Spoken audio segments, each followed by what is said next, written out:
Mr. Stewart, he's an ex-professional boxer, and he boxes with the kids because, you know, we're in a reformatory, these kids need some steam to burn off. So they go over there and Bobby Stewart beats the crap out of them and they love him for it.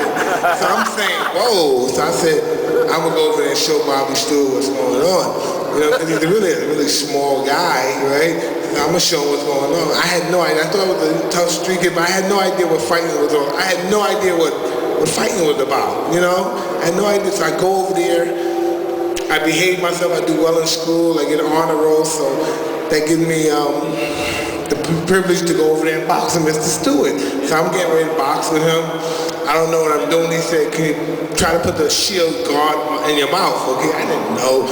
So I went and I was boxing, so I'm slugging him around, and so I'm thinking, wow, this is not gonna be, I'm gonna knock this white guy out. So this is not gonna be so hard. So I'm weighing and he hit me in the stomach. I never got hit in the stomach before in my life. So I just fell and I just started throwing up for 2 hours.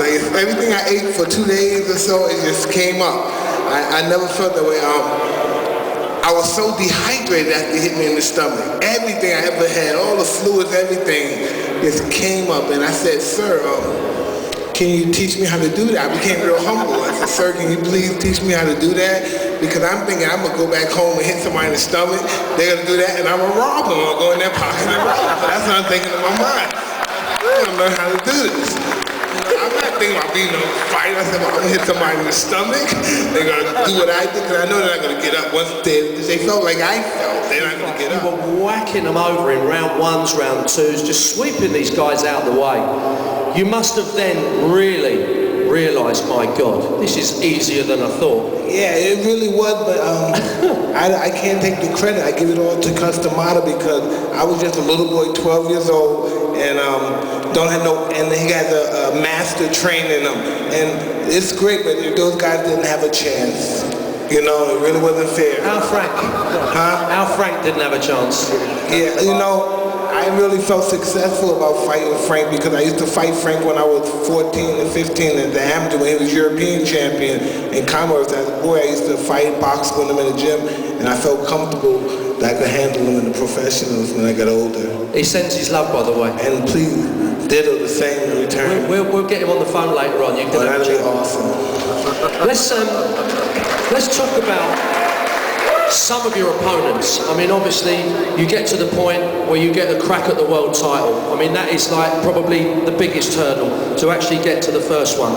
Talk us through that Trevor Berbick, the preparation for that fight, and what was through your mind as you start to cross that first big hurdle of being a world champion. I just thought it was my tongue, and though it's so ironic because the song that I sang in The Hangover was my song to the fight, Trevor Berbick fight. Yeah, that was my song. I played that song as my training song to fight because I just, and it's so ironic, it's so cliche, but I was just, as a kid, I was just focused. I said, I could just feel it in the air. I said, I'm gonna be the champ of the world. I was a little kid, but I just felt it. That song gets residue in my head over and over and over. And that's why it was such an awesome experience doing that movie. When I heard that song, it was just such a it was like deja vu. Do you go through, for all the fights, was it the same sort of preparation? Was it on your terms, or did you adapt your style, or feel that you had to adapt your style depending on who you were fighting? Or was it Mike Tyson fights his way and that's it? That's basically what it was, but I just, I guess I'm a weird dude because you know what I like? I like watching my opponent over and over every day, around 100 times a day, is watch him all day.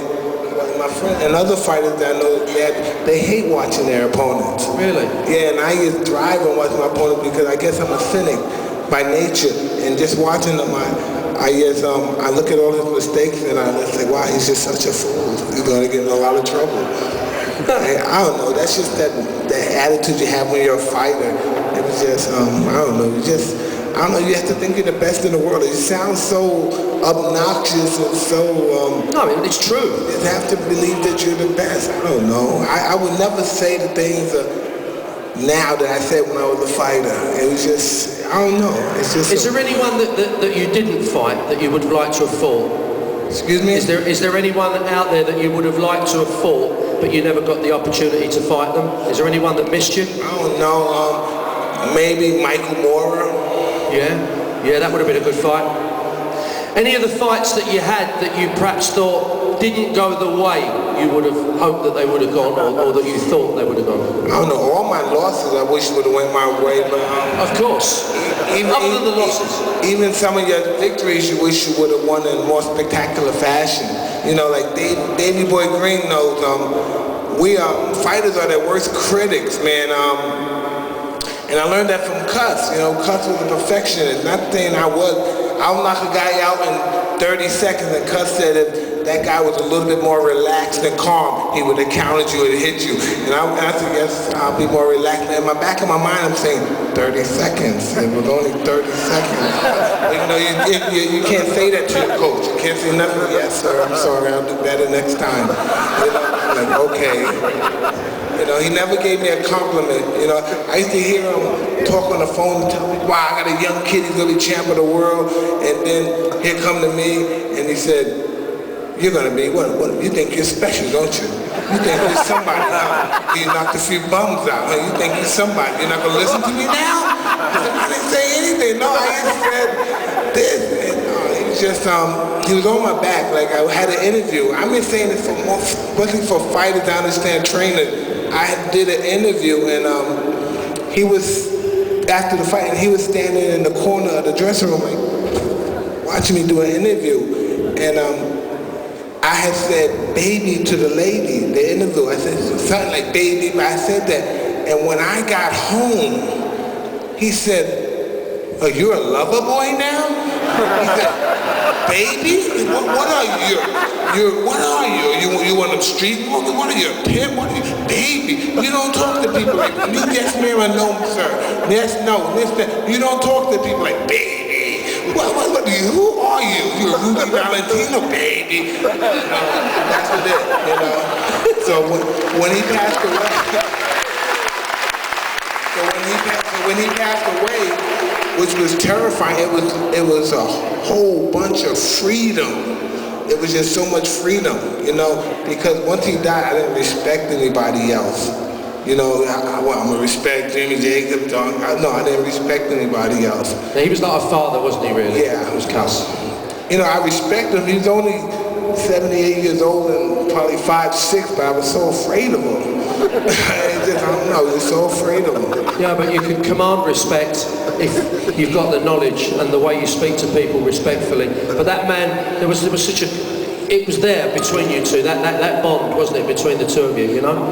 And I'm sure, well, I know, I mean, having seen the movie, that, I mean, you cried at the point where you said, my God, I'm going to miss this man so much. And I'm sure for the rest of your life, there'll always be that candle in the heart there for him, because he was such a great man. Well, you know, exactly, and that's what I've learned from being experienced. More important than being a great man, I want to be a good man, you know, because mostly all great men are not necessarily good men. And I always worked on that because Cuss, man, was tough. Was he? Yeah, he was tough. Yeah, I know. There's been some good ones. There's been some hard ones. What three would stick in your mind? Maybe Trevor Burbick. Yeah. Buster Douglas, and Razor Ruddock. Razor Ruddock. Yeah. Of all the boys that hit you, who would you say hit you harder than any? Probably Razor Ruddock. Razor, yeah. He shook you more, or you just, there was a significant difference. Well, you know, he bust my. I never told anybody because I jammed up. But he bust my eardrum and he cracked my back, my rib from the back. I never heard that happen before. You get your rib crack in the back. You got ribs in your back? My word. Yeah, I didn't know you had ribs in your back. You know, I cracked my rib, my back cracked. It's just man, it's a mess, man. The weather gets bad now, my back hurts. It's a mess. It's a mess.